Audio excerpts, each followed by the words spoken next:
amis, chers collègues, et bien évidemment c'est un plaisir que de faire cette introduction en tant que membre du consortium neZEH et partenaire accueillant de cette conférence internationale.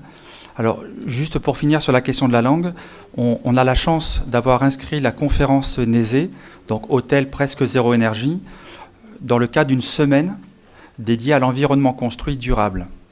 Alors j'insiste beaucoup sur cette notion parce que on aura l'occasion d'en reparler dans la journée. Bien évidemment, le bâtiment à haute performance énergétique dans le cadre de l'hébergement touristique participe d'une dynamique d'acteurs territoriaux, participe aussi d'une aventure et d'une trajectoire que doivent avoir des territoires. Et bien évidemment, le tourisme est une des pièces d'un grand puzzle qu'on peut aussi appeler tout simplement un environnement construit.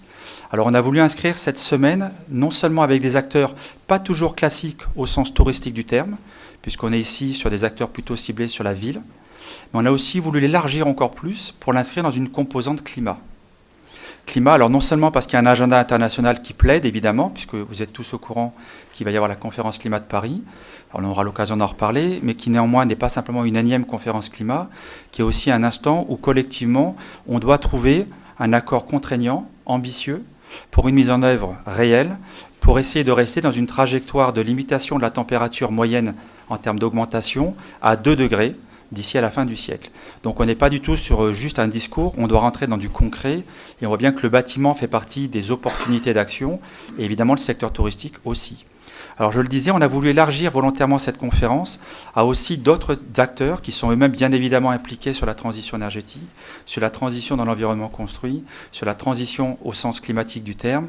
Et là je parle aussi tout bêtement au sens de l'Institut de la francophonie du développement durable qui est parmi nous aujourd'hui, qui est un organe subsidiaire de l'Organisation internationale de la francophonie. Donc vous aurez une intervention cet après-midi du directeur général de l'IFDD. Et on a la chance d'avoir dans la salle une vingtaine de représentants de pays francophones. Donc c'est extrêmement intéressant et important pour nous. Et deuxièmement, on a aussi voulu élargir cette conférence en impliquant aussi des acteurs des Nations Unies, au-delà de ceux qui sont déjà dans le consortium, parce que tout bêtement, tout ça doit se mettre dans un ordre un peu plus global. Et on a aussi cette conférence qui va être suivie demain par une autre conférence sur le bâtiment, sur le carbone dans le bâtiment, sur les ressources au niveau des flux dans le bâtiment et dans l'environnement construit. Donc tout ça pour vous dire qu'on a voulu écrire une histoire et que la conférence neZEH, du coup, trouve bien sa place dans cette dynamique qu'on a voulu ensemble écrire. Deuxième chose, pour montrer l'importance du sujet dont on va débattre aujourd'hui, on a réussi à avoir, alors on est très honoré, à avoir la labellisation Conférence Climat Paris 2015.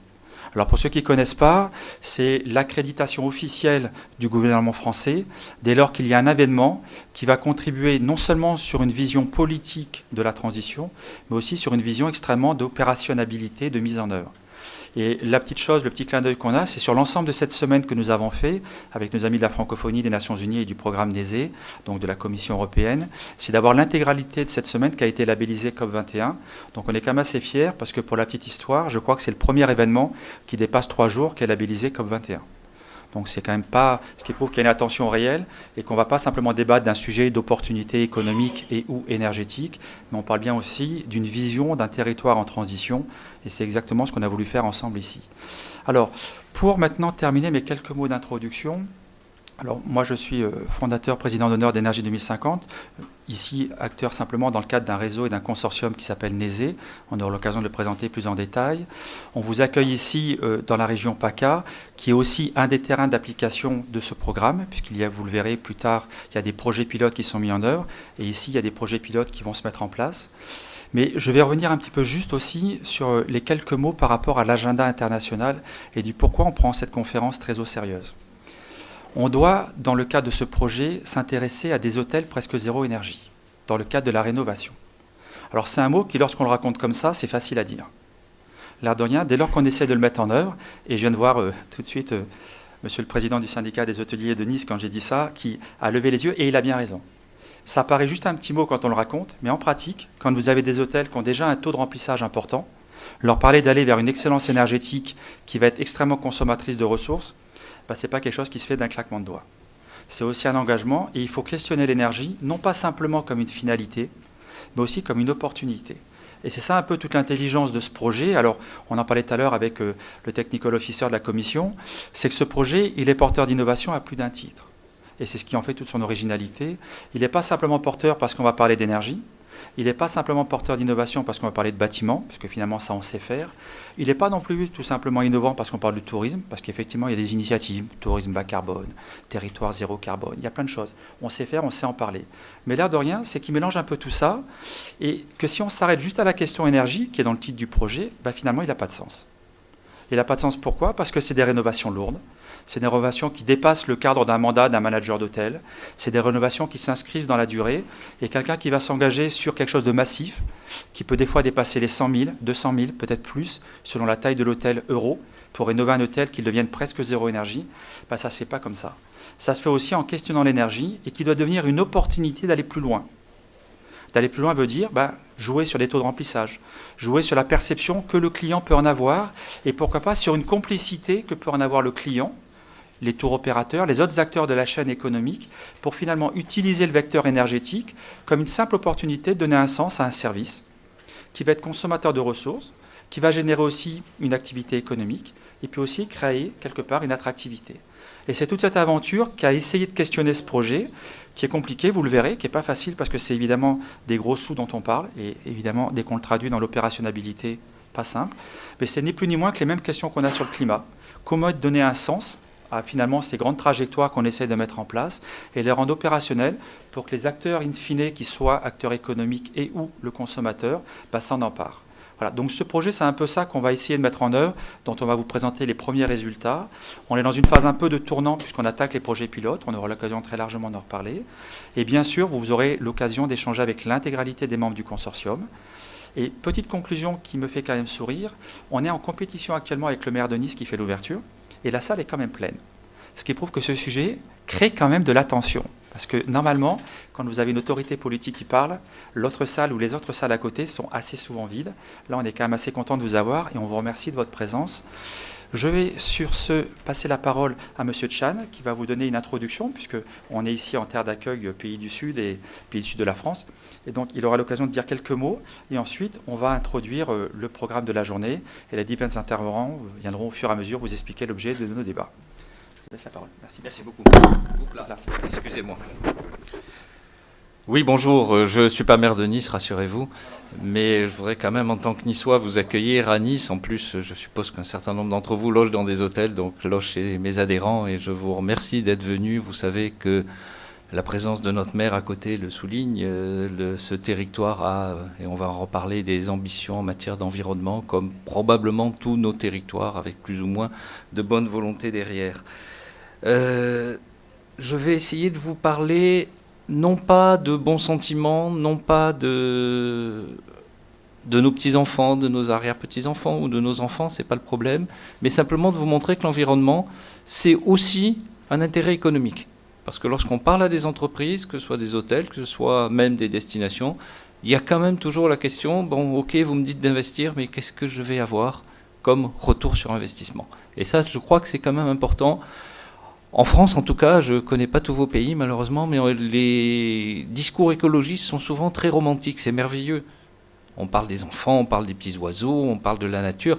Tout ça, c'est très bien. Moi, ça, je ne sais pas le faire. Il y a des gens qui font ça beaucoup mieux que moi. Que nous ayons une vocation, un souci énergétique, un souci d'environnement, je crois que c'est évident.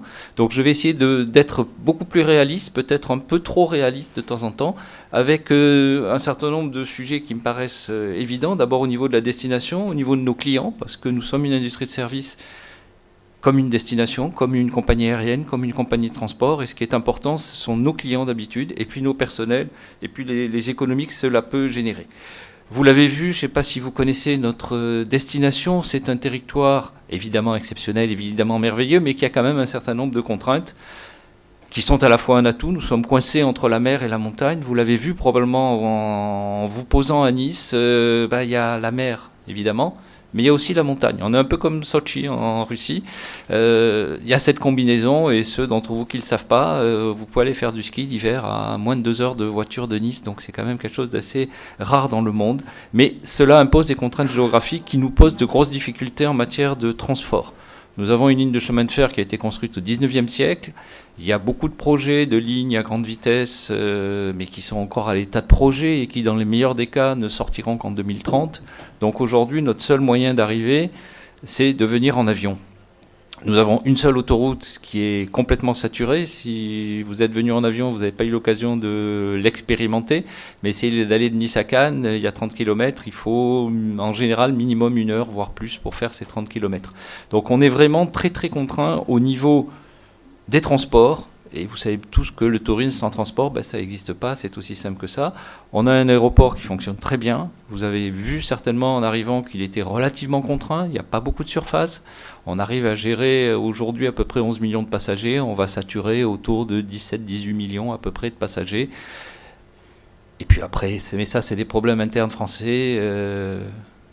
Les autorités d'aviation civile française bloquent beaucoup de vols long courrier pour essayer de protéger Air France. Mais bon, ça, c'est un autre sujet. Et puis, on a des difficultés en matière d'énergie. On a un tout petit peu d'hydroélectricité. Je vous l'ai dit, on a la chance d'avoir des montagnes, de très belles montagnes. Donc, on a quelques petites centrales électriques.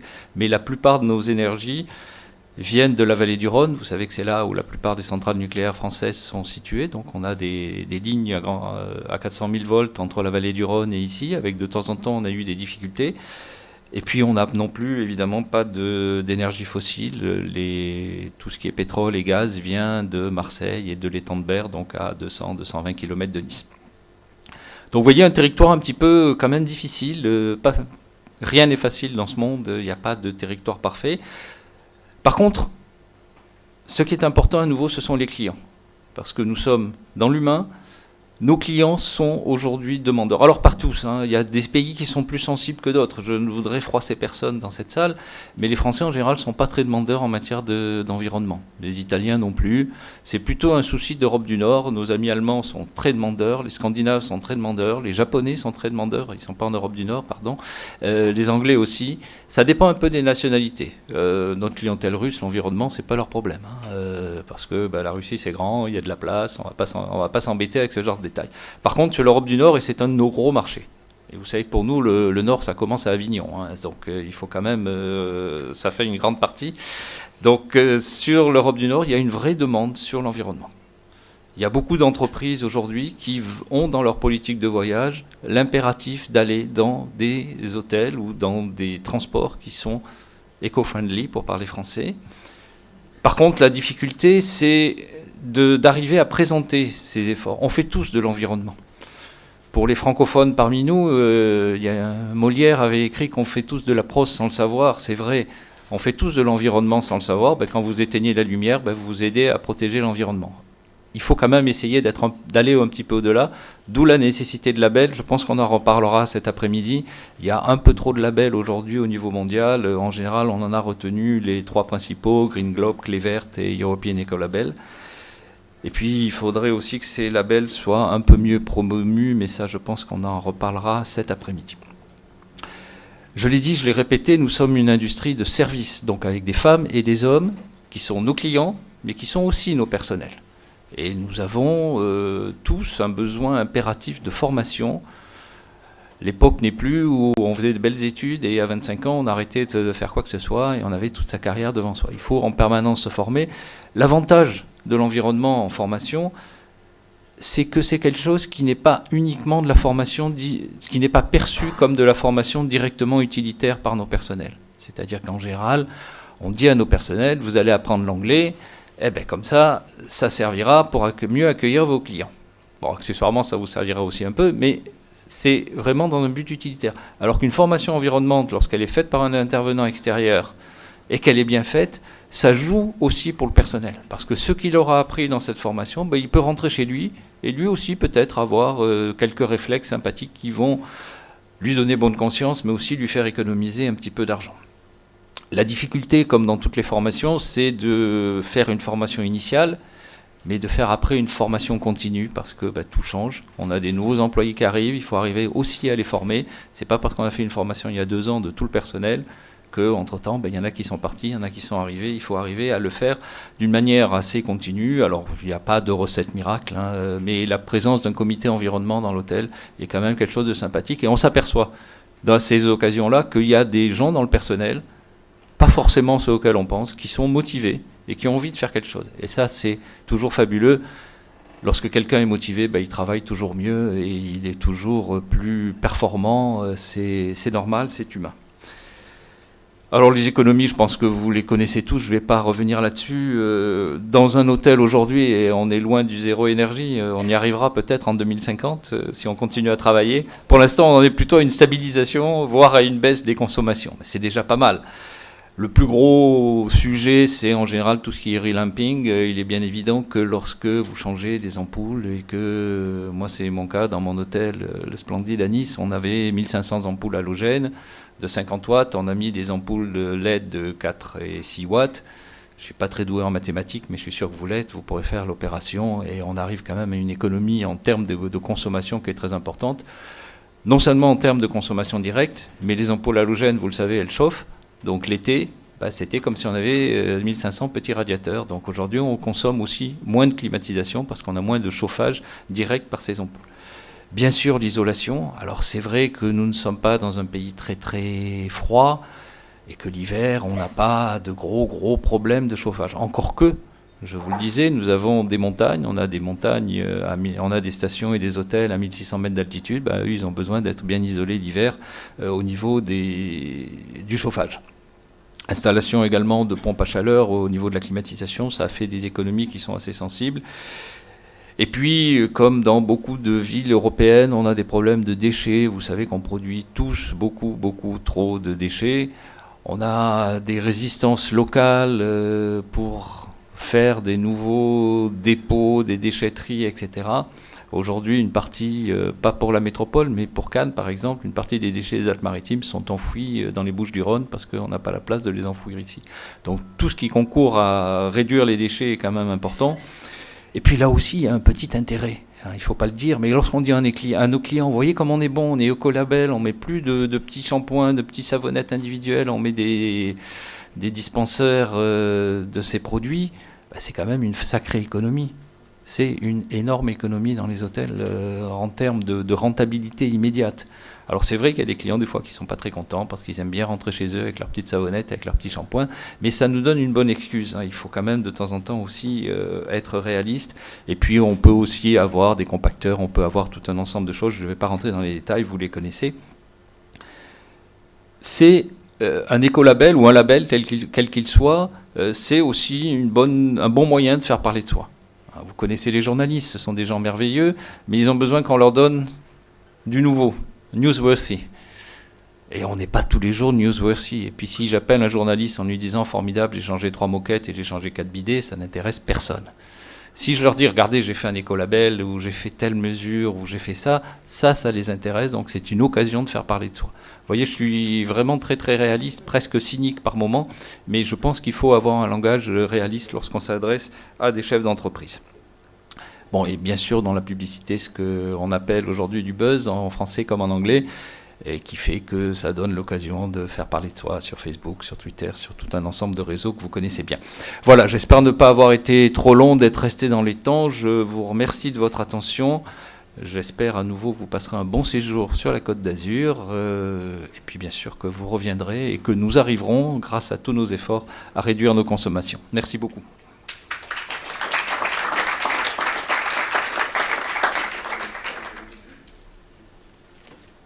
Alors, merci beaucoup. On aura l'occasion de discuter avec M. Chan cet après-midi dans une table ronde. Donc là, il va y avoir la première session. On a démarré un peu en retard, donc pour l'instant, on n'est pas en retard globalement. Mais on va essayer après de, évidemment, ne pas additionner de nouveaux retards. Donc notre modératrice va être Anita de REHVA. Elle va présenter son association, puis aussi les différents panélistes. Peut-être pour un point de vue pratique, vu que la salle est un peu serrée, peut-être qu'on fera venir au fur et à mesure et qu'après il y aura une question-réponse avec les différents partenaires. Mais en tous les cas, on peut l'organiser comme on veut, quoi. Voilà, Anita. Alors, je ne sais pas si c'est... Philippine va gérer. Yes. Okay, so good morning, ladies and gentlemen. I welcome you on behalf of the neZEH Project Consortium to this event. we are going to have now first session introducing you to this European concept of nearly zero energy buildings and then nearly zero energy hotels, highlighting some good practices and case studies, and also the policy expectation of the Commission. So we have 4 speakers in our panel. And we are going to start with Philip Mosley, who is project advisor at the ESME, which is the managing agency of the European funds given for these projects. He is an architect. He has a 15 years career as an architect involved in design of energy efficient buildings. And he will speak us about the Commission point of view, the funds and the projects which are running in the same topic. Then we have a second speaker, Stavroula Tournaki, who is representing our project coordinator, the Technical University of Crete. She will introduce us briefly to the project concept, what we are working on recently. And then we will have Christian Debarin from Hortec, the European Trade Association of Hotels, giving us the point of view of the hotel sector. And we close with Francesco neZEH, who is director of Zephyr, the Italian Passive House Institute, who work on many projects, who give advice for energy efficient refurbishment and construction of buildings. He will give us also good examples from Italy on the project. So I ask Philippe, I give the floor Philippe from EASME to start his presentation. Thank you. Bonjour, mesdames et messieurs. Good morning, ladies and gentlemen. Ma présentation sera en anglais puisque c'est la langue que j'utilise au quotidien. So I work for EASME, which is one of the executive agencies of the European Commission. And we are financing this project, Nearly Zero Energy Hotels, among several other projects. The Nearly Zero Energy Hotels project is one of the last ones to be funded under this funding program, Intelligent Energy Europe, which has funded more than 700 projects over the last 10 years or so. And we've given a total of approximately 1 billion euros over that period. And now we've already moved on with new projects into the Horizon 2020 fund, which is a much larger fund, around 80 billion euros. It's Europe's principal fund for research and innovation. The part that interests us today is the energy part of this fund, which I will describe to you briefly. So this is how the Horizon 2020 fund is broken up into several pillars. Of which the one that interests us is the societal challenges. There are almost 30 billion euros over the programming period available there. So these are the main challenges that face us today. The societal challenges are further broken down into several categories. And the one that is relevant here is the secure, clean and efficient energy, which is of course one of the biggest challenges that we face in these next few years. And then that is further broken down into the last year and this year's calls for proposals. The energy efficiency part, which is relevant to buildings, as well as the smart cities part of the challenge, which is more relevant at the city level. We have had this year some 100 million euros available in the energy efficiency part of the challenge. And then within the energy efficiency call, it's further broken down. So we have buildings and consumers, heating and cooling, industry and products, and financing. So buildings and consumers has several parts. These are the various different calls that we've had this year. So we look at issues such as prefabricated parts of buildings, new energy efficient buildings, demand response in blocks of buildings, and ICT solutions for energy efficiency, And then also we're looking at projects to do with improving construction skills on the building site and also among designers of buildings. And then capacity building for public authorities. This is a particular problem where public authorities are responsible for managing their own building stocks. And then engaging with consumers is another very important issue. Then we also have a breakdown in the heating and cooling sector. This is looking at the district level, so moving up a scale from buildings and also removing market barriers to energy efficient solutions. And then in industry, similarly, we have various different aspects of energy efficiency in industry covered, including heat recovery technologies and also non-technological issues there. And finally, as part of this energy efficiency call, we have a very important, of course, sector, which is financing, including schemes that we finance or that we fund projects in conjunction with the European Investment Bank. There's the ELENA scheme there at the bottom. So I'm just going to briefly describe to you some projects that that are currently ongoing, both Intelligent Energy Europe and Horizon 2020.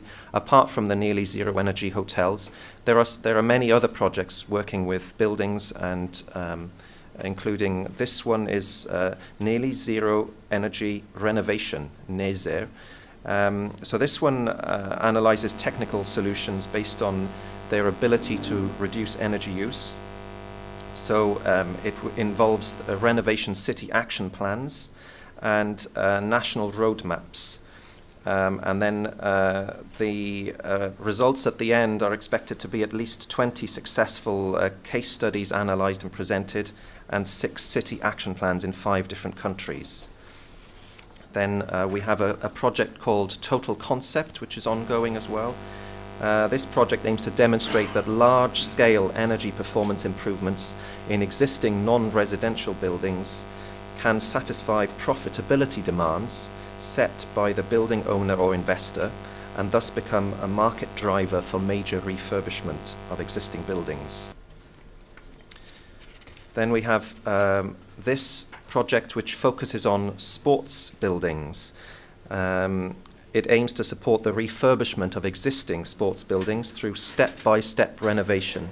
And step-by-step renovation is a particular focus of what we're doing at the moment, where we want renovation to avoid locking in poor performance in future years. So it is better to do a little bit of renovation now and more later, but ensure that the current renovation works don't compromise what might come in years to come. There's a project called More Connect. This is one of the Horizon 2020 projects, so it's recently started. The objective here is to develop and demonstrate technologies for prefabricated modular renovation elements in 5 parts of Europe. This includes prefabricated building envelope elements for the renovation market. So it will offer tailor-made renovation concepts and standardized industrial manufacturing and assembly of parts of buildings. Another one that has just started recently, so it doesn't have a website yet, is Bertim. This one is using prefabrication as well, timber modules for renovation to reduce on-site construction work, also to reduce installation time and to reduce intrusiveness to occupants of buildings. So the idea is that buildings can be renovated while the occupants are still inside and they don't have to move out. This project, Rebuild, might be of interest particular to the hotel sector because it concerns historic buildings. And we obviously have many of those in Europe that are used in the hotel sector. It focuses particularly on the use of internal insulation. So it's a research project, and the particular problems that we find in Europe when trying to apply insulation to the inside face of a wall, because it can lead to problems such as condensation and mold growth. And it applies to situations where insulation can't be applied to the exterior for obvious reasons of historical architecture. And then This is one of our financing projects. It's about energy performance contracting, which can involve a complicated and lengthy process. The reason for this lies mainly in the complexity of legal contracts which impede the real breakthrough in the spread of this form of innovative financing. And there are particular barriers to the implementation of energy performance contracting with small and medium enterprises. For example, the high transaction costs and the small project sizes. The funding bodies and banks tend to be more interested in large projects than small projects. There's a particular focus on skills, as I said. We have this initiative managed by EASME called Build Up Skills. It has been running for several years now across Europe, and it focuses on improving the skills of construction workers on site, because we need on-site construction workers to build to a high quality to achieve the energy performance that we're looking for. So this initiative is ongoing, and it's moving now into professional skills as well, architects and engineers. Then there's a whole series of projects to do with financing called MLEI, Mobilizing Local Energy Investments. This particular example, MLEI, Énergie Positive, is a French example, which is ongoing. So these are, again, focusing on energy performance contracting. You can see how important the financing is, that we're focusing so much on it with various different projects. And this MLEI would result in guaranteed energy performance at the end and guaranteed energy savings.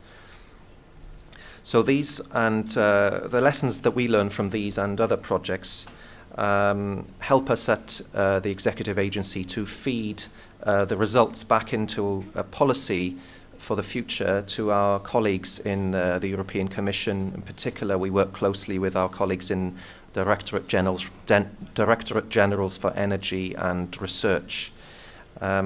So we provide input into the future funding priorities for research related to energy. So all of these projects can be found either on the Intelligent Energy Europe database or for the Horizon 2020 projects. Now we have this other database called Cordis, which is a central portal for all of the European Union's research and development.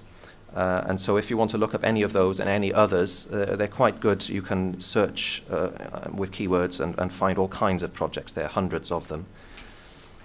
Thank you for your attention.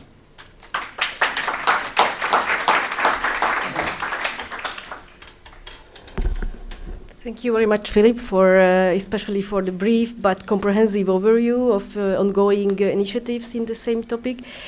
So I would like to ask you to keep your questions to the end of the session, where we will have a short question and answer time slot.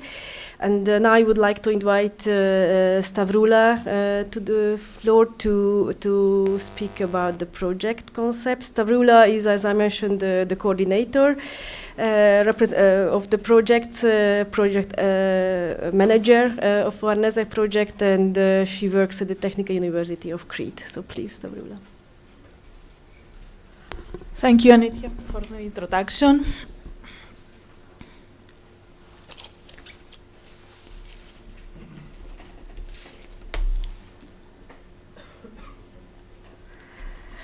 Thank you all for being here today with us to share and exchange our experience, our thoughts and our ideas on how we can move forwards to nearly zero energy communities.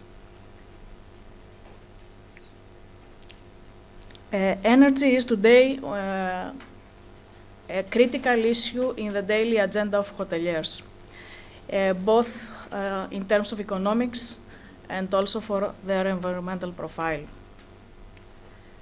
Some of the challenges that the hoteliers face that are related to energy is, first of all, and very crucial, is the reduction of operational and maintenance cost, but also energy security. and then the expectation of their guests of the market, so they can be more competitive. Regulatory and legislative changes that affect their business and their buildings. The funding opportunities that are available for innovation that they could use. Their environmental footprint, which is related with climate change, and also sustainability overall. Another challenge that they have to face is the national and European policies that are calling for nearly zero energy buildings very soon. After the 1st of January of 2021, all new buildings should be nearly zero energy buildings. And I'm sure that soon there will be some regulations or some recommendations for existing buildings.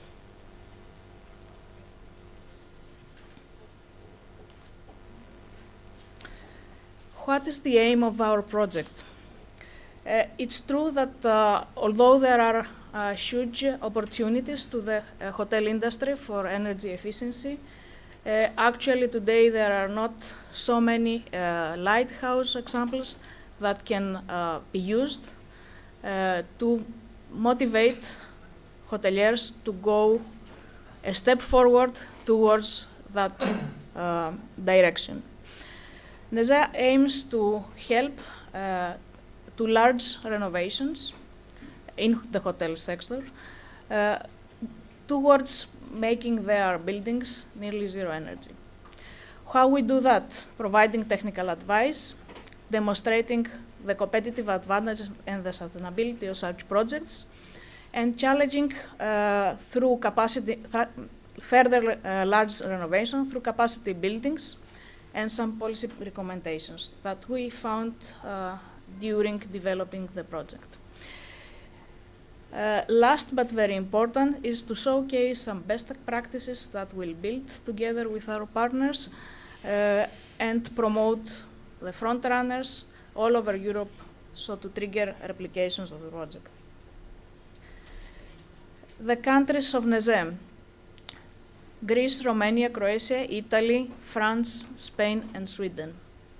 We work in all that countries. Who we are? The World Tourist Organization, Next Tour, Riva, the agency of Brasov for management of energy in their area, Kriara, the Energy Institute of Zagreb in Croatia, Energies 2050, City Sustainable Innovation, and the Technical University of Crete. How we define a nearly zero energy hotel? Actually, we follow the EPPD recast definition that says that a nearly zero energy building or hotel is a very high energy performance building, and the nearly zero or very low amount of energy required should be covered to a very significant extent for renewable energies, including energy from renewables on-site or nearby. It's true that this definition is dealing mainly with the hosting functions of a hotel, and there is a large part on energy consumers that are related to the non-hosting functions, which we try to address as an added value. The value proposition that we have to the hoteliers that will join the project. Why to become a nearly zero energy hotel? There are three main areas of benefits: energy related, branding related, and added value to your business. We mostly refer to most of them: reducing costs, increasing independency of energy appliances, and taking advantage of energy opportunities under the energy axis. Branding. There is a new market segment. It's the customers that are more concern about the climate change and the environment. This is a sustainability market that you can only address to them having in your social responsibility program the same concerns with them. This can be a competitive advantage. Very quick, some steps that we follow. We firstly try to find the sites of good examples and discuss with people that are in that route to find their insights, their motivation, why they do it, with cost of their time, cost of money, and huge efforts from their part, why they do it. Then we decide to put the neZEH targets. In the absence of a national definition of what is actually a nearly zero energy building in terms of numbers, we develop some benchmarks to move forward. Then we develop some practical tools that help to rank technologies depending on climate zones, depending on the energy uses, and also the type of services of each hotel.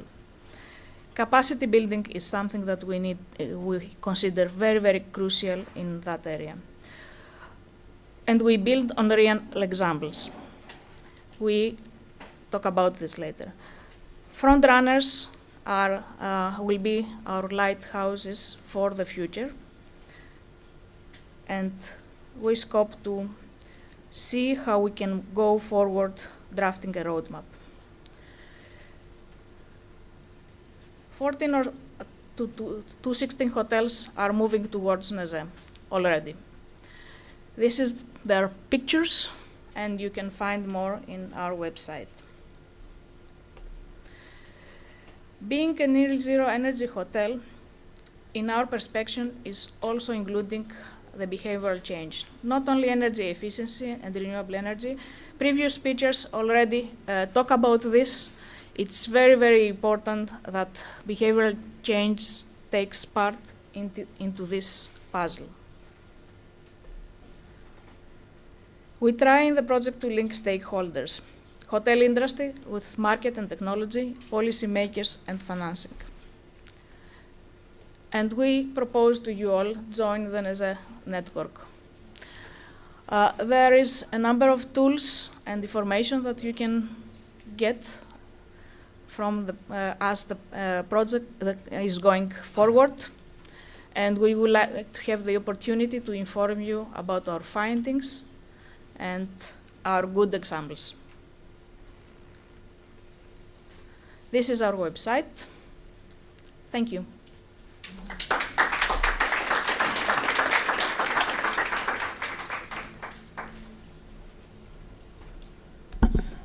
Thank you very much, Starula. We managed already to get back 10 minutes to our closer to our original time schedule. So now I would like to invite our third speaker, Christian Debarin from Hortec, to explain us the perspective of the hotel sector. Thank you.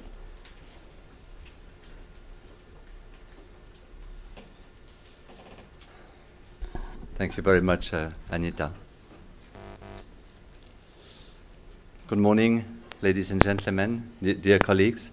First of all, I would like to thank neZEH for this initiative to help enhance sustainability and competitiveness in the hotel sector, and for providing us and me with this opportunity to communicate the opportunities and challenges that the hotel sector faces in getting to nearly zero energy hotels. Hortec is the umbrella association of hotels, restaurants, cafes, and similar establishments in Europe, which brings together 42 national associations in 28 European countries, which make it, therefore, the voice of SMEs and of the hospitality sector before the European institutions. In economic terms, this is 1.8 million businesses, hospitality businesses, 99% of which are small and medium-sized enterprises, but more importantly, 91% of them are micro enterprises, which means employing less than 10 employees, so which makes it, as a start, a challenge to of course, go to nearly zero energy buildings in a very short period. Also, it is important to know that together with tourism, the hospitality industry is the third socio-economic activity in Europe and employs more than 10 million people.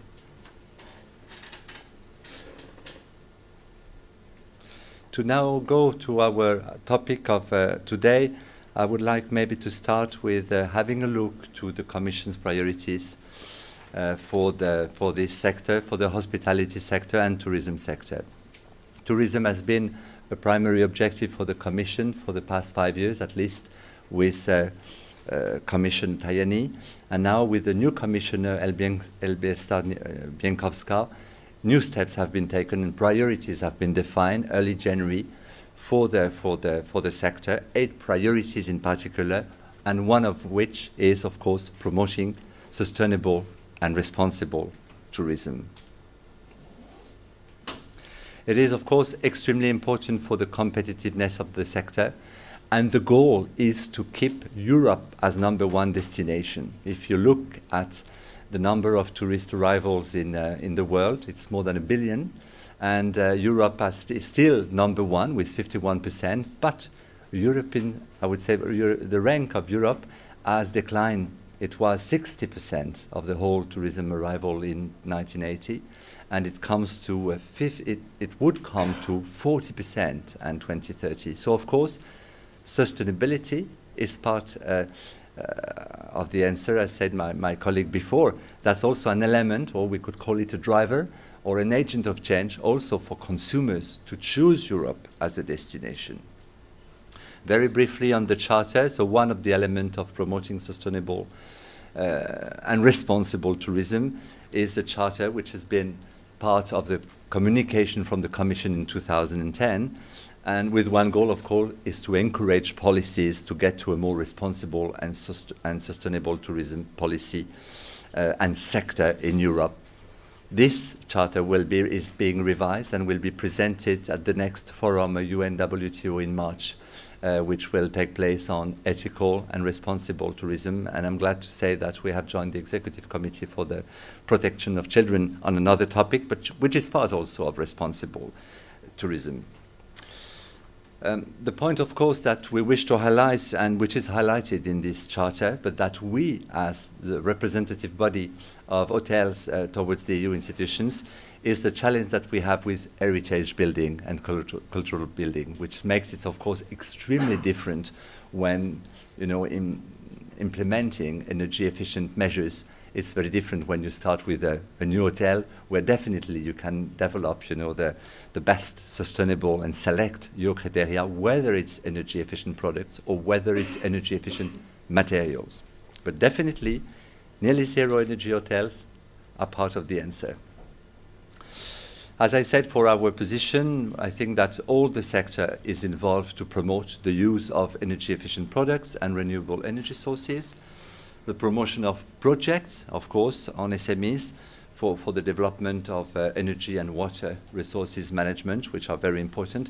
And I think that what also is important is to serve, as my colleague said before, as a best practice platform. And at least as a European trade associations, what we serve for is best practice, sharing best practice examples among the different countries, and of course among the different hotels which already have come on to this nearly zero energy building. So we have developed a catalogue for best practice in Europe. What are the challenges that we faced? Of course, adaptation of infrastructure for old and heritage buildings is #1 to energy efficiency. The cost, it's one element, of course, still today, although I think the value is being understood by hoteliers and by the hospitality sector. because it's also driven by the consumer. And there is still the point, of course, of discussion about finance, EU funding, incentives, which needs, I would say, to be enhanced and fostered for the sector to take more part in this new sustainability world. Challenges also is the lack of knowledge, and I think it's important that hoteliers, like other stakeholders, are being supported to engage and commit to sustainability. Lack of an awareness and feasible options, of course. Sometimes it's also very difficult to select among the different options. And of course, the lack of skilled. And we have in this sector in particular quite an important lack of skilled people in this sector, which is still one of the few sectors which create hundreds and thousands of jobs every year. So we have to work on that.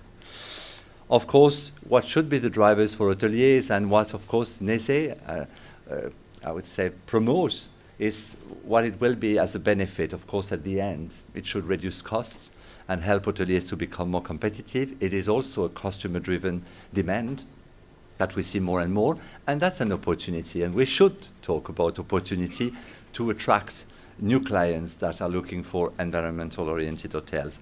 Of course, it's also, that's your point too, the question of brand, improving the image of the hotel, the need to act sustainably, and of course, to be part, I would say, of a sustainable tourism sector beyond our duty of care also to contribute to a better planet. But at the end, again, and sorry to insist on that, the industry, which is made of 91% of micro-enterprises, need incentives and EU funding, to engage more in this. What are the initiatives? I just wanted to bring you a few best practice sharing examples. Malta, for example, very recently has launched a pan-European project, which hopefully will be an EU, I would say, a commission project to identify how we could reduce, the sector could reduce water savings, number one, energy efficiency. And we saw that. They saw, and they have taken the samples of 5 million nights spent in 247 hotels, Malta, Belgium, Czech Republic, and Ireland, and Slovenia, to see how we could reduce for the consumer the water consumption. And I think it's very simple to use kind of filters already, could reduce water consumption by 30%. And of course, the reuse of grey water treatment could be also be part of the answer. So at the end, there is a cost for it to implement it, but we would save definitely millions of CO2 emissions, trillions of water, and it has been calculated that it would be cost reduction for the industry of 1.4 billion euros. So benefits are there. In Belgium, for example, they have also developed what they call an inspirational guide that, of course, gathered the best practice for their hoteliers. One example is the use of super isolating materials, whether it's glass or bricks. New elevators, which energy recovery, 75% of energy savings, lower the temperature of the swimming pool. It seems stupid, but already lowering by 1%, it's 15% of energy savings. Remove the ice cube maker. That's a very silly example, but all that, I think, contributes. And, of course, the lighting. Get to more, I would say, to LED lighting will also change and will be an agent of change for that. In Spain, there is an awareness-raising campaign, and they have created the 10 reasons and the 10 steps to get to a more sustainable and to improve energy efficiency in a hotel. Training employees, I think that's, but I will come back to that, it's essential. I think it's a question of behavior, as you said, and that's important. It's essential to get the employees, I would say, partner, allies, ambassadors of sustainabilities, renegotiating prices with your energy provider, incorporating new tools to monitor, energy consumption. I think it's something which is being done in France by EDF, and there will be, I think in Nice, around 200 families which are going to be monitored on that, reduce water consumption, for example, by installing, as I said, water filters, change the lighting into efficient lightnings, heating system into energy efficient systems, promote efficient electrical systems, and of course the mix linked to renewable energy sources. That's at least, one example of Spain. And Turkey also looks at greening the hotels. It's an initiative which was taken 6 years ago already, And it is interesting to see that they try to find a perfect compromise on energy wasting and managing energy wasting without compromising the service quality. So on that again, it's training, engaging the consumer, I would say the client, to get still maximum guest satisfaction and also to be committed to sustainability. Key drivers are decrease of water consumption, decrease of use of detergents, and the promotion of recycling. That's really for Turkey what we are doing is really recycling plastics, paper and batteries. So agent of change for the staffs and for the guests as well. Well, a few examples also of nearly energy zero hotels. One of the famous one is in Austria, the boutique Stadthalle Hotel, where there is, they consume, I would say, that they have the same amount of energy consumed, which is nearly zero thanks to renewable energy, for example, solar panels and groundwater heat pumps. So it's a zero energy hotel. In Finland also, the energy, for example, the heating energy for 60% is derived from the sea, and 35% of heating is created by using non-polluting natural gas. And hotel only uses locally produced environmental friendly electricity. So that's a very important point. Norway, which are very well known, like Sweden, the example of the Scenic hotels, of course, and the initiative which has started 20 years ago and which resulted in a water consumption reduced by 17%, energy consumption by 22%, CO2 emissions by 38%. And what is interesting to see as a third element of neZEH is that 11,000 employees were trained to get to this result. And in Spain, you have the Barceló hotels, which also have actions on 6 areas, and they base it under the principle of environmental sustainability. Waste management 1, energy savings 2, sustainable design and construction, which I think is extremely important when we talk, for example, of refurnishing the facade, training, restoration of the native ecosystem, that's also part of the whole picture, and information. In conclusion, I think that, of course, there is, as I said at the beginning, a big difference to be made between hold, whether we call it cultural buildings, heritage building for most of the hotels across Europe, which it's of course much more challenging to convert into zero energy hotels, but still there are, I would say, big steps which are being possible. And then in this case, we can definitely minimize energy consumption through the implementation of new technologies. But then, here again, sorry to say that, but we need incentives and financial support, whether we call it financial aid. New buildings, definitely, I think hoteliers are at the forefront to use sustainable criteria and to look at low energy or zero energy consumption, and of course make use of renewable energy. Something that I think which is very significant for the sector is the use of renewable energy. To conclude, definitely sustainability and energy efficiency is in the benefit of all, and certainly it's a win-win situation at the end as it reduces costs. But I think it is not only about energy efficient products and materials, but it is about people, and clearly about people engagement, commitment for the benefits of future generations. So if we see, to conclude, the many positive steps which have been taken by the hotel industry, it's also because there is a commitment and engagement from the employees also to commit to those objectives. Thank you very much for your attention.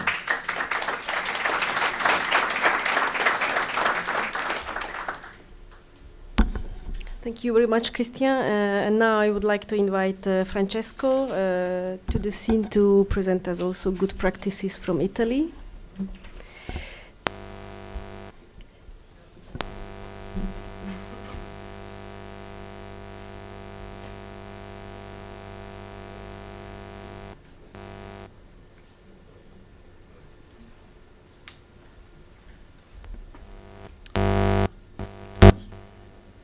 Bonjour, madame, messieurs. Je parle en anglais parce que je ne sais français, c'est bon. So, good morning, everybody. I'm Francesco Nesi, director of Passive House Institute of Italy. we established ourselves in 2011, and since then we are the sole Italian partner, official partner of Passive House Institute. So we want to promote in general Passive House concept, which already fulfills the requirements of the European directive towards nearly zero energy building, and we make a lot of we try to motivate people to build up buildings which work, and we have to monitor them in order to show the people that this kind of approach can work, is feasible. The technology is already there. There's nothing more to be invented. The only thing is to think, to use the brain, and to save energy, because the best kilowatt hour is the saved kilowatt hour, not the one where you put plants, building services, and so on in order to compensate. So first save, and afterwards invest on what is the residual demand. So I will speak about some best practices, so some recent examples we are realizing in Italy. We are partner of Eurofit project, which aims to develop a step-by-step refurbishment scheme towards the ENERFIT standard, which is the Passive House standard for refurbishments. So in the beginning, I will speak about this Eurofit project, focusing on afterwards on the Eco Hotel Bonapace, which is the second ever worldwide Passive House hotel for a week. Otherwise, it would have been the first. For us, it's very important to focus on hotels, also because of dissemination effect. We have to motivate people. As said already by the previous speakers, people engagement is very, very important. If people understand that things work, they will apply for these things in order to be disseminated and realized on a large scale. Then within the Eurofit project, I will show you our case study, which is also in a hotel located in Trentino, near the Garda Lake. And this is the first hotel retrofitted using a step-by-step approach, very tricky because it consists of 3 different building types, namely hotel, residential part of the owner, and pizzeria restaurant, which deals with huge cooling loads, and of course in terms of thermal comfort is not that easy to be tackled within a very well established standard like the Passive House one, which has very strict requirements. And then further projects. So the step-by-step approach for refurbishment starts from the idea that not always banks or financial institutions want to give out a lot of money for someone who will never maybe give this money back, or the risk, let's put in these words, maybe could be too much, too high. And in these terms, it's maybe better, as Philip Mosley also said in the beginning, to perform some measures, some energy efficient measures, instead of doing nothing. And of course, this should be part of an overall project, overall refurbishment plan. So the idea behind this project is that the refurbishment process should be designed, not that we start from scratch. Okay, let's change the windows. Why? Have you thought about everything? No, maybe no. So please think before, and then you can go further on applying step-by-step refurbishment plan. So on a 16 building, which has a very high primary energy, we could, for example, apply an insulation compound insulation system on the outer facade. After certain years, thermal comfort will be enhanced, so maybe also occupancy of the hotel will be increased. The owner will have saved some more money in order to invest this money on the following step, which is, for example, changing the windows and at the same time realizing airtight layer which provides, forbids the air coming out of the building in an uncontrolled way, and at this time installing a ventilation system which provides fresh air for the occupants. And in the end, after some other years, when the owner will have got some more money, also from the banks or from the savings year by year, then we will reduce the size of the heating generator.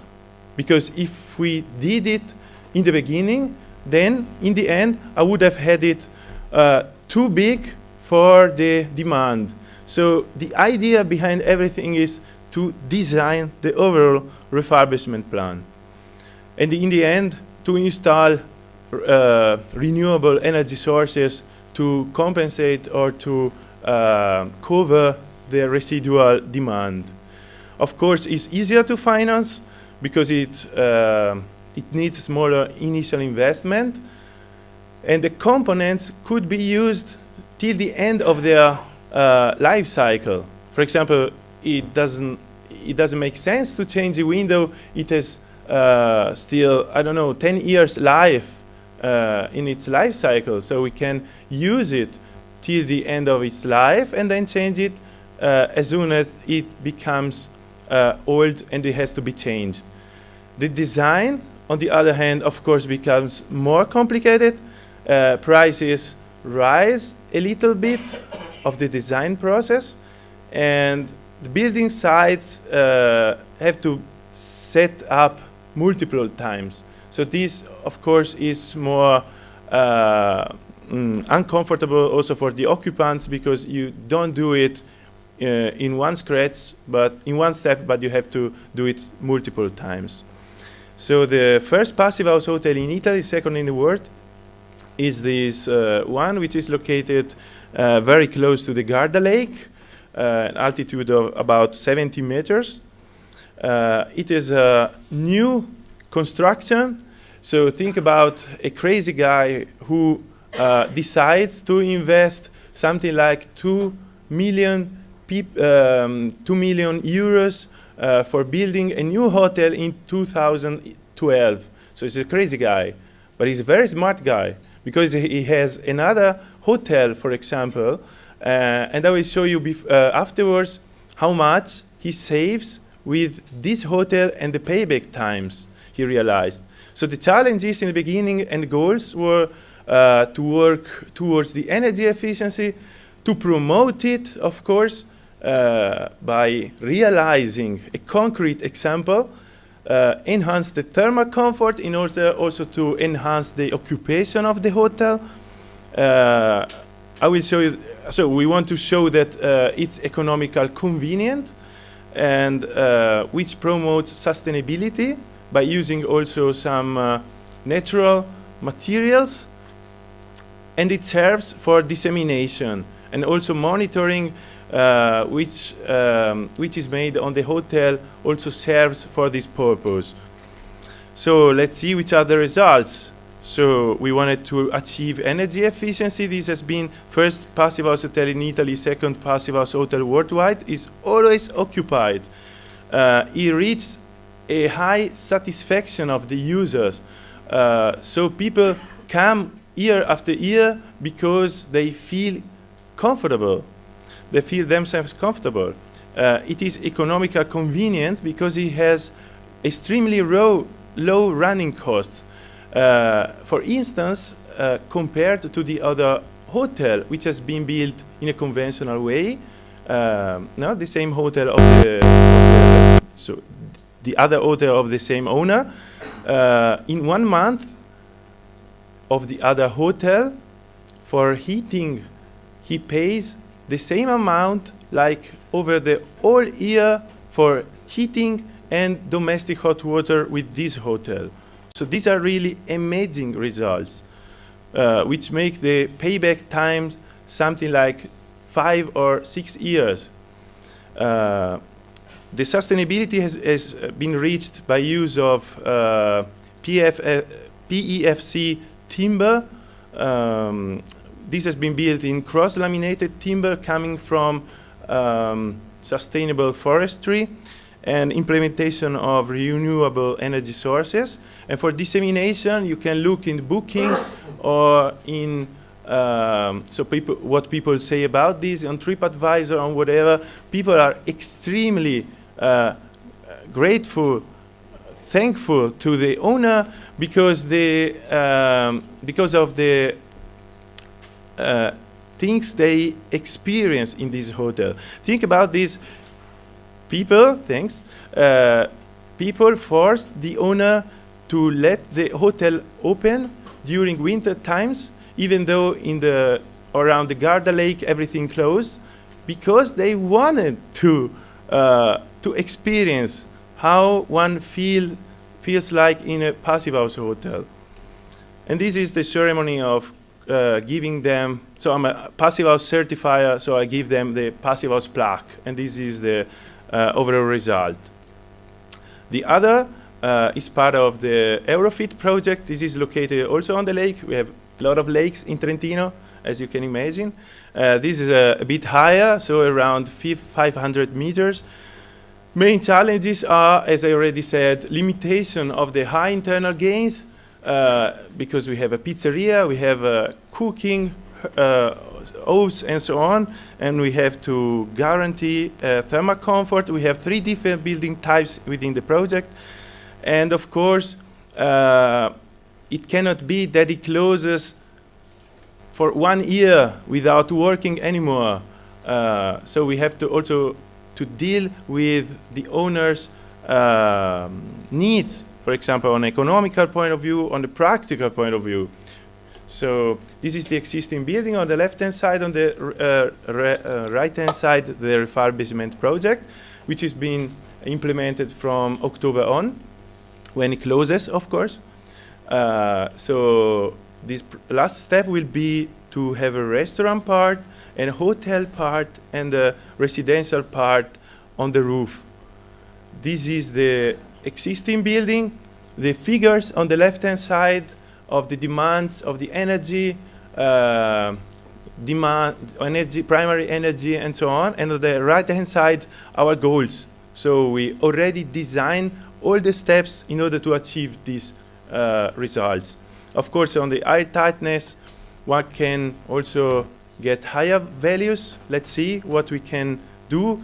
And according to primary energy, of course, this is a very special building type, and this has to be decided together with the Passive House Institute. So whether 120 kilowatt hours per square meter a year could be enough or maybe too low.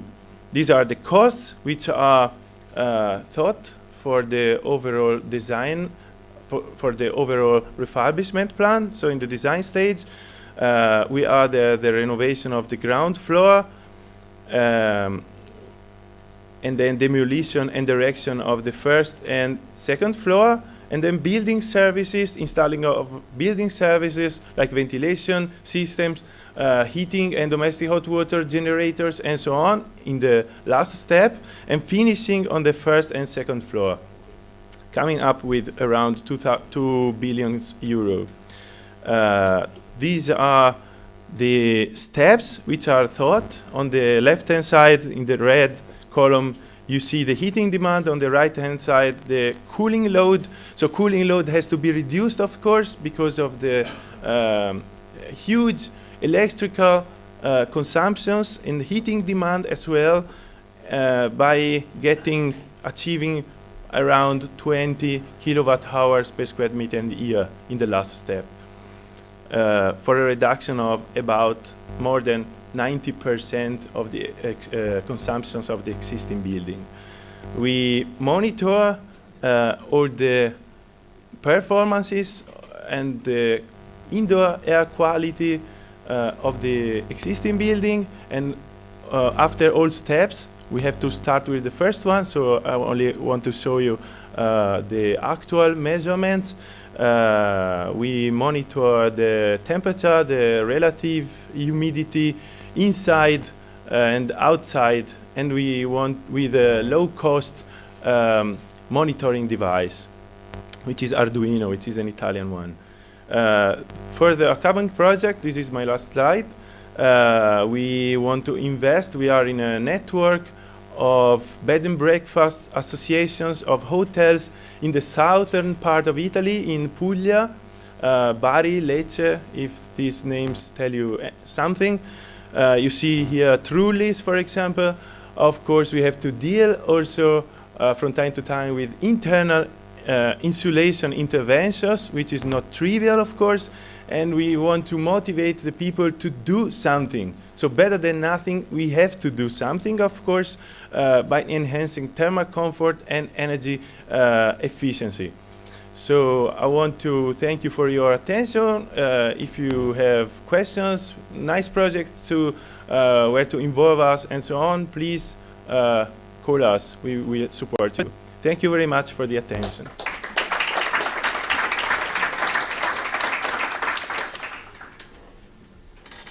Thank you very much. So now I would like to invite the speakers to this table there, and we will have a 10 minutes question and answer session.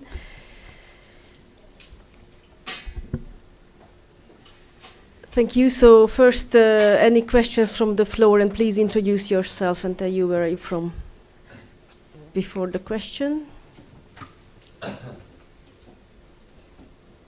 Yeah, please. Not sure about the microphones, actually, if we have one for the...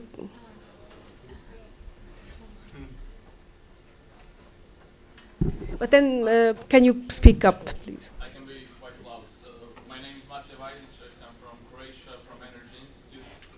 I was wondering if you have a question from Mr. Francesco. What was the energy consumption in this hotel that you refurbished, where the investment was 2 million euros? Because I didn't get the years of return of investment. It was 5 to 6 years.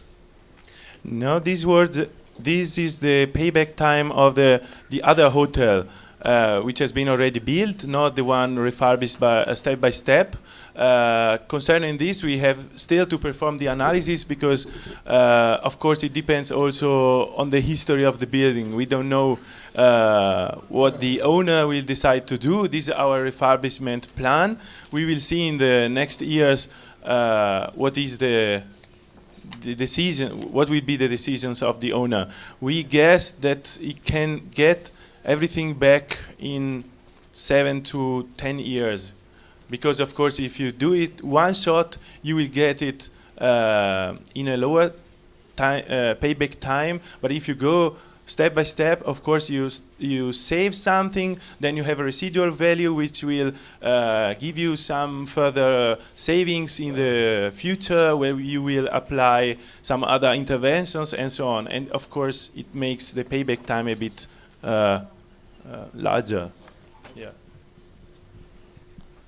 Okay, any other questions? Just maybe to add something to what or to build on what Francesco said. I think that the step-by-step approach is certainly the good approach within an overall design of the goal that we want to achieve. Because I think that, as Francesco explained very clearly, it's also you have to take when you want to take a decision or energy efficiency measure, whether you change the glass of the hotel, for example, whether you look at your energy consumption. It is true that there must be a well thought and driven approach so that to make the good steps. So I think that, yes, looking at zero energy buildings, is of course the objective, but I do believe that the step-by-step approach is excellent, and I think that's what at least the hotel sector is very much committed to, because we can already achieve a lot of results, whether it concerns water consumption, reducing, energy consumption, and of course implementing some measures, for example, through renewable energy sources, by getting involved also the team. Thank you. Thank you.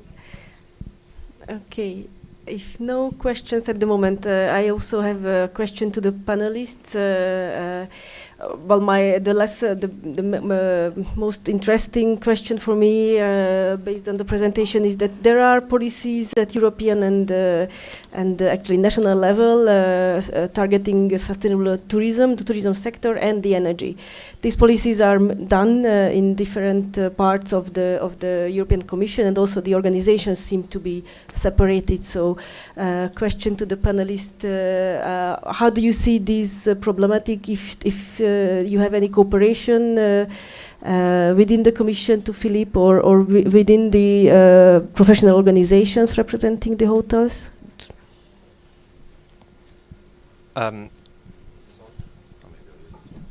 Hello. Yes, I will be explaining later on our policies, the European Union policies, at least in terms of energy.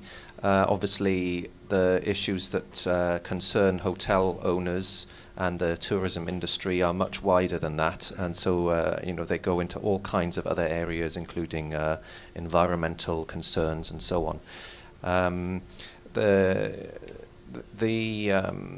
The issue surrounding energy from our point of view in Europe is, as we've heard, existing buildings are our main problem, because most of our buildings, when we get to 2050, they're already built. Whereas in other parts of the world, notably in Africa, for example, where some of the world's fastest growing cities are, perhaps new buildings are more of a priority there. So the nearly zero energy building, which is this strange name for what we've defined in our policies for new buildings, is one aspect of it, but a much more difficult thing is to achieve that standard for refurbishment, and that's really the focus of what we're going to be doing. Well, maybe just to add something, of course, we are working very closely with the Commission, and I think that when looking at this European Charter, for example, for sustainable and responsible tourism, we are working together very closely, because, of course, we are ready to engage and to commit, but I said, my colleague from the Commission, the fact is the problem is existing and heritage buildings, because a lot of the hotels, among the 200,000 hotels existing across Europe, are heritage building hotels. So getting to a zero energy hotel is very, very difficult. But then, for sure, for the new buildings, we can do a lot. So we are working very closely together, engaged in different projects, looking at a sustainable and responsible tourism, which is, I think, the main goal of the Commission for the next 5 years, looking at tourism. Thank you. Anything to add from the panel? So maybe something from our point of view, in Italy, the approach top-down doesn't work at all. So like going to the politics and say, so look, you should invest on hotels, because of course tourism for Italy as well as food are two always year by year increasing sectors, and you should invest on it. It doesn't work. So we go to the financial institution and say, look, if you invest on energy efficiency, it could be nice, because people for sure will give you back the investment.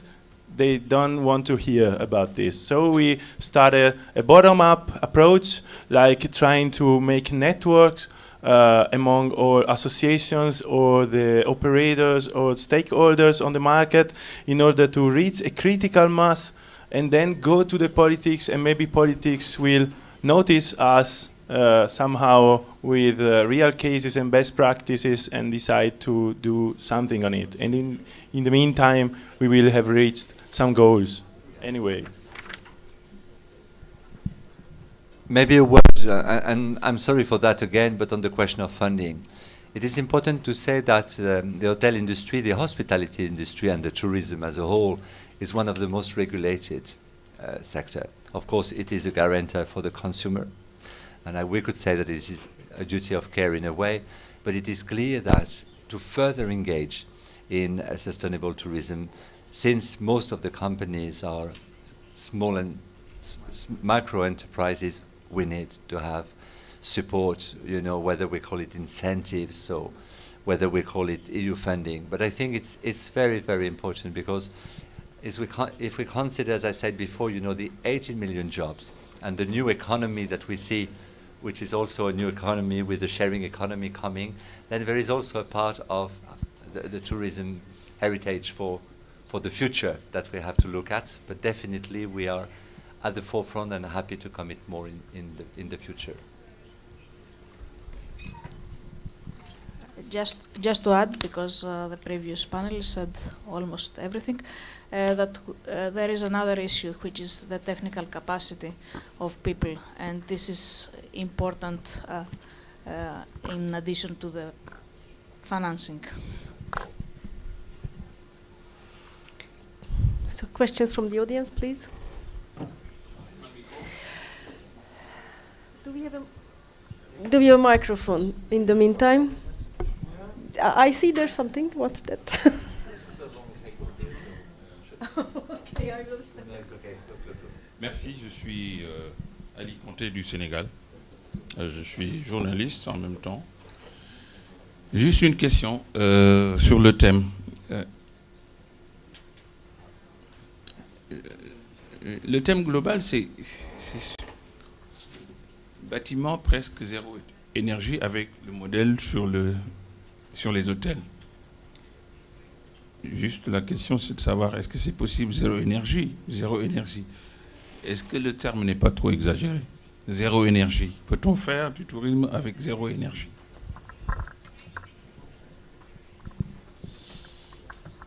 Je crois que c'est un engagement ambitieux et il faut avoir de l'ambition, mais je crois que, comme on l'a dit auparavant, il faut être tout à fait conscient que aujourd'hui, il y a environ 200 000 établissements, hôtels en Europe. Et une grande partie, effectivement, sont des bâtiments anciens. Donc il est clair qu'on peut prendre des mesures, que ça soit installer, implémenter des systèmes d'énergie renouvelable, qu'on peut clairement réduire la consommation d'eau. On le voit aujourd'hui dans la plupart des hôtels, ou quand vous allez depuis une dizaine d'années, pour tout ce qui est utilisation de l'eau, tout ça peut être réduit. Mais effectivement, je pense qu'arriver à zéro énergie pour des bâtiments anciens, c'est pas que c'est impossible, mais c'est peut-être un petit peu utopique. Mais en revanche, tendre à promouvoir, mettre en place des systèmes d'énergie renouvelable, d'utiliser des produits à haute valeur énergétique, que ce soit les air conditioning, etc. Tout ça, évidemment, contribue hautement. Et je pense que les deux pôles, que ce soit l'eau et également l'énergie, on peut faire un grand pas en avant. Puis, il est clair qu'il y a surtout les nouveaux bâtiments, et c'est là véritablement où il y a quand même une révolution en marche, parce qu'il y a quand même des matériaux qui sont à très très faible valeur énergétique. Il y a également des systèmes de renouvelables qui sont de plus en plus efficaces.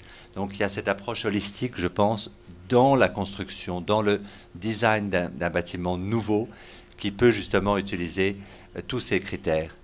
Donc c'est une combinaison des deux, mais je crois qu'effectivement, il y a de l'ambition, c'est l'ambition qui est vraiment une ambition européenne, auquel on est d'accord de se prêter, mais effectivement, il y a des challenges. Là encore, la personne de neZEH rappelait la question de la formation, et c'est vrai que c'est très très important, que ce soit en interne ou en externe. Il y a la sensibilisation évidemment, mais il y a également la formation, d'avoir les skills en interne également par rapport à ça. Okay, thank you. Oui, moi je voulais ajouter aussi que le terme défini par la directive n'est pas exactement zéro énergie, c'est presque zéro énergie. Alors, on le laisse aux États membres de l'Union européenne de définir exactement ce que ça veut dire pour eux. La raison pour ça, c'est parce que dans chaque pays de l'Europe, il y a des climats différents, des industries de construction qui sont très différentes, des traditions de construction différentes. Alors, ça ne sert à rien de définir trop rigidement au niveau européen. Par exemple, dans les pays froids du Nord, l'isolation est bien sûr importante, mais dans les climats plus chauds, c'est plutôt l'ombrage du bâtiment qui devient plus important.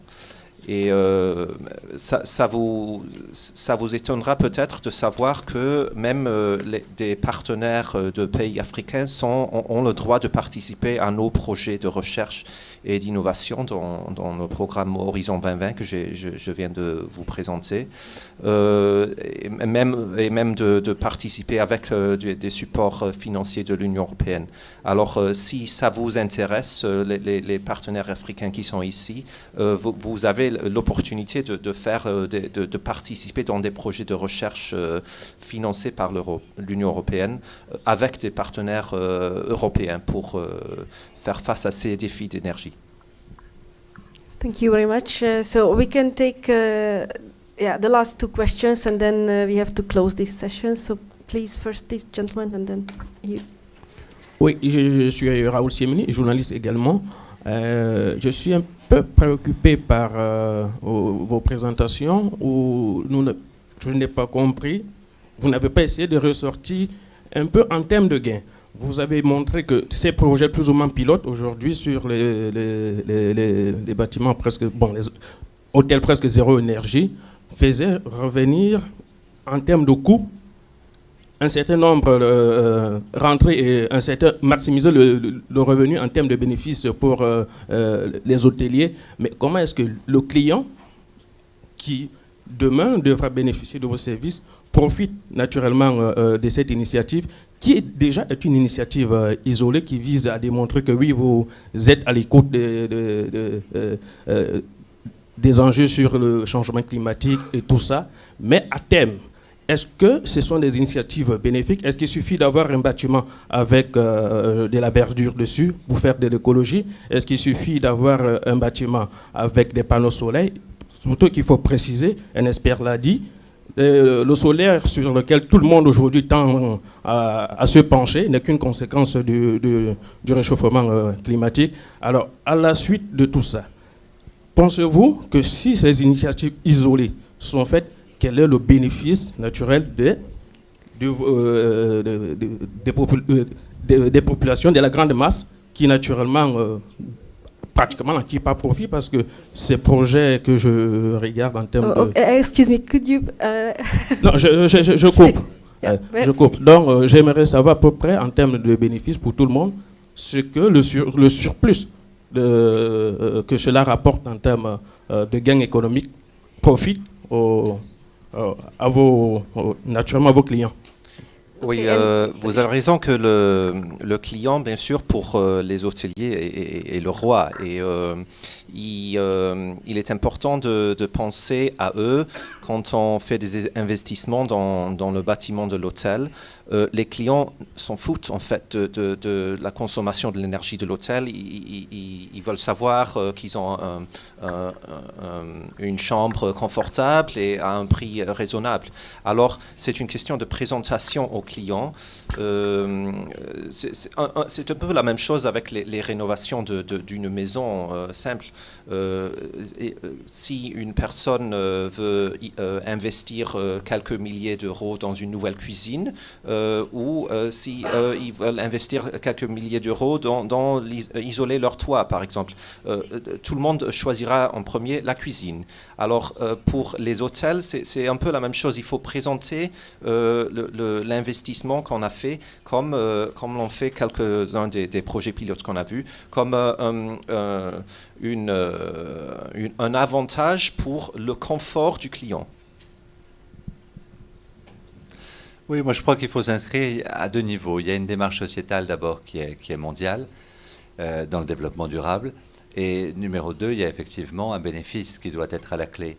Clairement, on voit quand même qu'en matière de réduction d'énergie, il y a à la clé effectivement des gains économiques pour les hôteliers, même si effectivement les investissements sont importants. Et c'est la raison pour laquelle j'ai tant insisté pour des petits établissements sur du financement ou par des incentives au niveau fiscal. Mais je pense qu'aujourd'hui aussi, ça fait partie de la démarche du client qui de plus en plus s'intéresse également et considère et est concerné par, non pas par l'écologie, mais par la réduction, par la gestion des ressources naturelles, voilà, qu'elles soient l'eau ou l'énergie. Donc je pense qu'il y a l'aspect économique, bien sûr, à niveau global, qui s'adresse d'ailleurs à tous les secteurs économiques, mais qui est également vrai, en tout cas dans le secteur de l'hôtel, parce que justement c'est un secteur qui est en permanente évolution pour mieux rencontrer à la fois l'évolution sociétale et surtout évidemment la demande du client. Comme l'a dit mon collègue de la Commission, il est clair que les gens regardent aujourd'hui quand même la question du prix, mais je pense que c'est un élément en tout cas, globalement, qui sera de plus en plus important et dans lequel effectivement, voilà, il y a un engagement qui est pris, mais qui doit être bien structuré, comme je crois ça a été souligné par notre expert italien. If I can shortly add something. What is the effect on the large mass scale? For me, investing on the hotel sector enhances, but really enhances like crazy, the effect of dissemination. So people get motivated, as already said. The fact that hoteliers have money to invest, maybe much more than a normal residential guy or a residential situation, fosters the fact that these things can happen, can be implemented. And this serves for the whole community, because people need two things: public sector, which start to invest on energy efficiency, and on the second hand, demo building. And hotel is a demo building, so people look at it, they can go there, experience what is the energy efficiency, speak with the people, and experience the air quality and so on. And on their hand, they can reproduce it. And for me, it's really a giant boom in the economy, overall economy.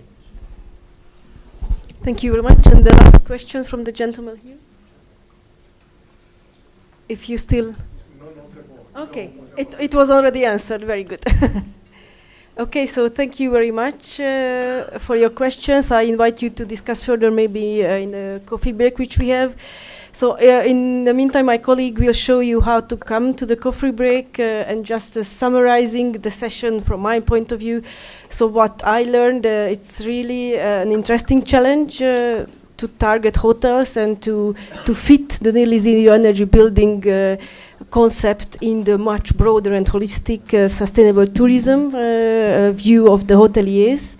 And very important, the European hotel sector characteristics that it's micro, not even small or SME, but micro enterprises often that we are talking about here, and they need special technical assistance and also financial incentives to be able to follow this trend, which will be anyway in the near future compulsory. So the buildings have to be, unfortunately, nearly zero energy building, whatever it means. Thank you very much.